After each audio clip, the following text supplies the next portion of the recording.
Simcha, celebration, Simcha, Simcha, celebration of life. Hi and welcome to Simcha, a celebration of life. I'm your host, Aaron Halevi. Today we continue with our mini-series, Heritage Travels with Hugh Reichlin. Mumbai is home to the majority of India's rapidly dwindling Jewish population. At its peak in the late 1940s, the Jewish population of Mumbai reached nearly 30,000 individuals. Hugh explores the history of the Jewish community in India.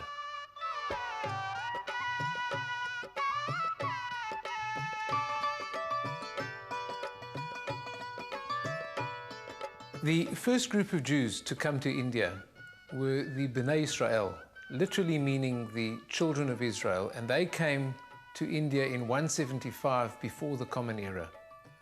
Legend has it that they were sent there by King Solomon to look for treasures that would be used in the temple in Jerusalem, and they were blown off course on their boat that they were traveling and landed on the Konkan coast of India.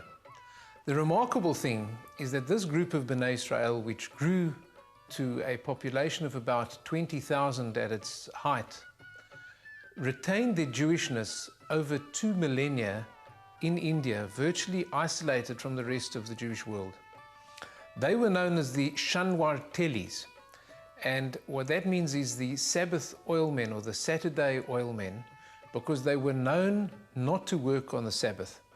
They kept the Jewish dietary laws, they also kept circumcision, and they kept the festival of Passover.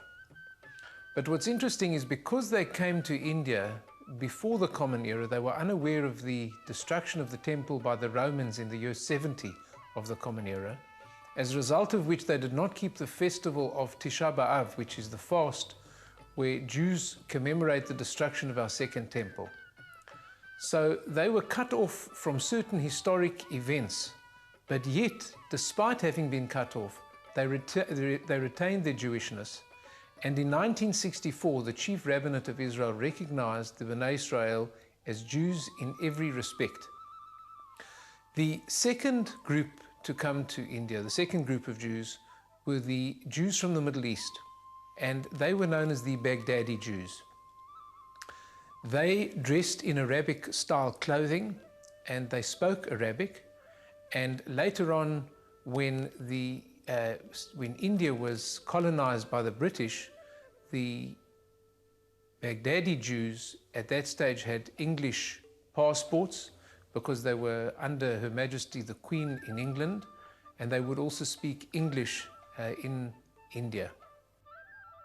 The third group of Jews were the Jews from Cochin, which is a town in India. And the first Jews came there from Spain in 370 of the Common Era.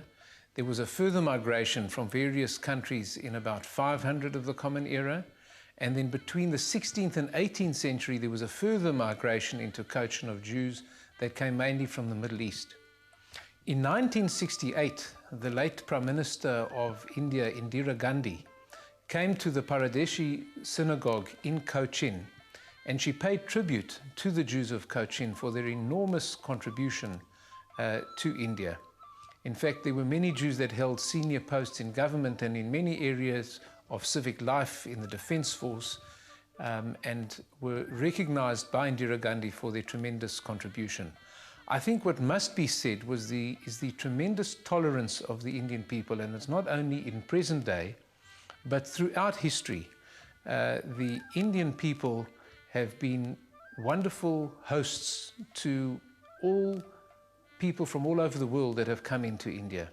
And in fact, you even see that tolerance when you are in the streets of India, because you don't see any road rage, and there are human beings, animals, and all sorts of variety of vehicles traversing the roads, and nobody seems to lose their cool, and everybody just gives everybody else space to live. When we went to Mumbai, we visited the Magen David synagogue in Baikula, which is a beautiful blue tall structure that has been very well preserved, and that was the synagogue of the Baghdadi Jews. One of the members of our group was a man by the name of Solomon, whose family lived in India, and he remembers going to that synagogue when he was a young boy. And it was so beautiful to hear him singing in that synagogue and recalling the beautiful way of life that the Baghdadi Jews had and the way that they lived in Mumbai. We also went to the synagogue of Shar HaShamayim in Mumbai, and that is the synagogue of the Bnei Yisrael.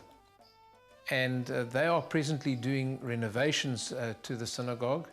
And it was also wonderful to see how that ancient community that has been in the country for 2,000 years still live in India.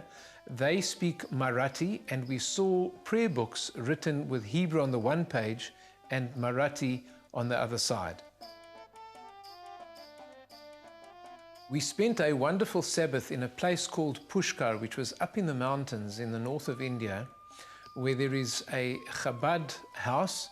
Chabad is a group of Jewish people that are from the Lubavitch movement, and they run guest houses and synagogues all over the world. And we went to one that is in Pushkar, where you find a lot of Israeli youth that finish the army. They come through India on a journey of self-discovery to see what is out there in the world and to see what the world has to offer. And India is one of those places which is a very spiritual place where a lot of Jews come to uncover some of those spiritual mysteries of the East. And it was so beautiful the way we all assembled in the synagogue on the Friday night and again on the Saturday morning, and were surrounded with Jews from all over the world, and many of them young Israelis. And for many of them, to have a traditional Sabbath happened in the unlikely place of India, because many of them had come from assimilated or non-religious homes, and their first true experience of an Orthodox Sabbath happened for them far away from Israel in India.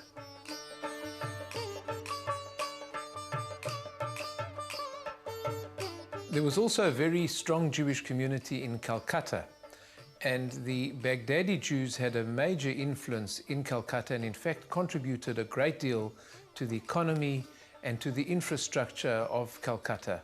That was the Sassoon family from Baghdad that were there for several centuries and made an enormous contribution. Today there are very few Jews in Calcutta. There are very, very few Jews in Cochin. There is a small group of Baghdadi Jews in Mumbai, and the largest group in Mumbai would be the Bnei Yisrael. The entire Jewish population today of India is probably less than 5,000 souls, compared to the almost 80,000 Jews that today are the Indian Jewish community of Israel. There's a fascinating connection between India and Jews and South Africa. There was a man that lived in South Africa in the mid-20th century by the name of Herman Kallenbach, who was a Jew of German Jewish descent, and he was an architect and a very successful man. And he befriended Mahatma Gandhi, who we know was famous throughout the world. He was an attorney, a lawyer in South Africa, and he started the movement of peaceful resistance, non-violent resistance. And Herman Kallenbach became very, very friendly with Mahatma Gandhi. And in fact, at a certain point, Mahatma Gandhi left his family and moved in with Mr. Herman Kallenbach. And Herman Kallenbach gave Gandhi his farm, which they called Tolstoy Farm, after Leo Tolstoy, the great Russian, because Gandhi was impressed with Tolstoy's philosophy of life. When Herman Kallenbach died, he in fact left Tolstoy Farm to Gandhi and to the followers of Gandhi. And in fact, he left a large amount of money to the Indian community of South Africa, and also left a large part of his estate to Israel, to the Hebrew University, because he was a great Zionist.